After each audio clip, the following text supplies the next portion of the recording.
Today I'm going to be showing you how to make a standard patch cable for your home network, LAN party, whatever the case may be. This is really still relevant by today's standards, whether you're wiring your home or you don't want to use wireless in your home, whether there's interference, etc. So I'm going to show you the current standard today, and let's get to it. For this tutorial you will need two RJ45 ends, some wire cutters, an RJ45 cable crimp, and some Cat5, Cat5e, or Cat6 cable. Now, to make a standard patch cable, we do need these small RJ45 ends, and you're also going to need some crimps to crimp down the cables onto the RJ45 end. There are some hand crimp RJ45 ends you can purchase usually at a Radio Shack or any electronics store, but I find that the crimps seem to make a better connection. So to do this, we're actually going to use Cisco's configuration. Keep in mind when you're putting the cables in, we're putting it according to this side, not the side with the little plastic bracket. So you have 8 wires, 2, 3, 4, 5, 6, 7, 8. You also have different colors for each one. So the first is white orange, followed by orange, and then we're going to go white green,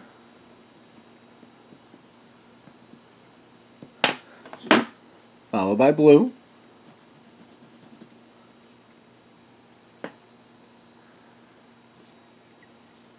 followed by white blue. And let me just zoom in a little bit so everyone can see the configuration. And green. And white brown. Brown. Now keep in mind that for a patch cable, in all honesty, you can use any color in any slot as long as it matches on both ends. Now, this is primarily used for identification purposes in Cisco, so when you look at a cable, you can see the colors and check on both sides, and you immediately know this is a patch cable. Okay, to begin, we're going to cut the outer coating off first, a little bit, so that all 8 wires are exposed.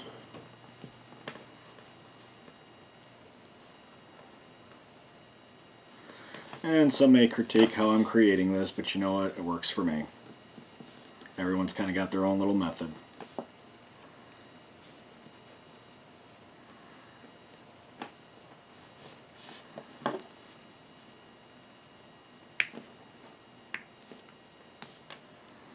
Now you obviously do want them as straight as possible, even on this plastic, because the crimp is actually going to hold down on that plastic, so if you pull on it, it's not going to break it. Now I always leave a lot of slack on the wires, and the reason for that is so I can spread them out and straighten them out. And normally what I do is I get them in order, and then I squeeze with my thumb and my index and get them in order and just kind of do that. That way they kind of stay in order and in place and in shape, because when I'm done putting them in order, I'm actually going to cut it so it's shorter. So we got white, orange, orange. Time to get the white, green here. And you really kind of have to look at the base of the wires too, because even when you cut it, they can get out of order, so when you put it into the RJ45 end, it's not going to be in the correct order. And that just means it won't work.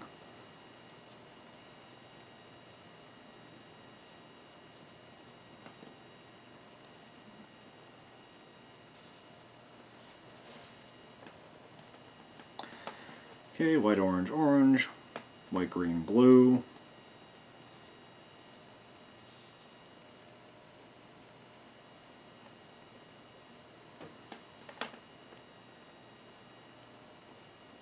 See, it's already starting to... There we go.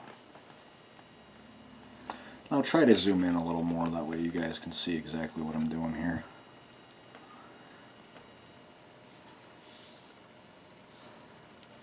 And we're going to go green.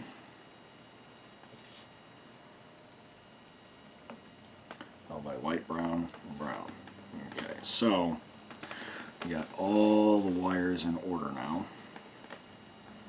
And you kind of have to look and measure. It's like, okay, so it's going to go in.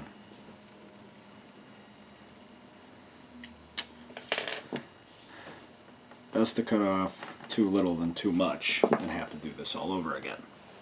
So, make sure it's straight as possible, even on the cutting tool, because I mean the cutting tool is not even straight. So, you have to kind of compensate for that sometimes, depending on which tools you're using. And if you're not happy with it, obviously do it again or do it a couple more times. Okay, so that should be good.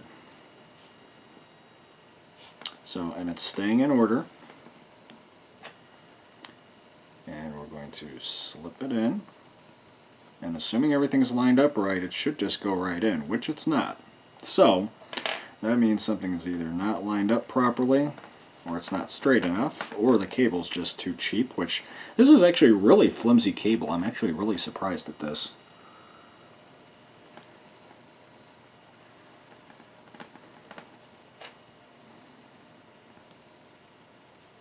There we go. And I just actually did it wrong. So let's flip the end, make sure it's still in the same order. Let's try that again. Okay. So, now it's in perfect order, and they're in. Now before we crimp it down, a couple things we do need to check.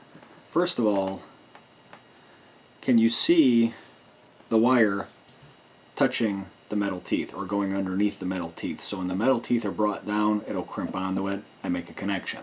That's the first thing. And the easiest way to tell that is looking in the front, and if you see the wire all the way to the front, that means it's underneath the teeth. Now the second thing is the plastic underneath this crimp here. This will crimp down and stay that way, and it will stay on the wire. So if you're pulling on the wire, all the cables won't come out.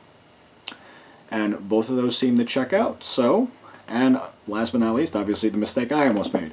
Make sure the flat portion is matching your configuration, because if it's not, that means you have it flipped. And you may end up with a crossover cable rather than a patch cable. So we're going to, actually let me try it so everybody can see. So we're going to insert that, make sure it's in there, and crimp.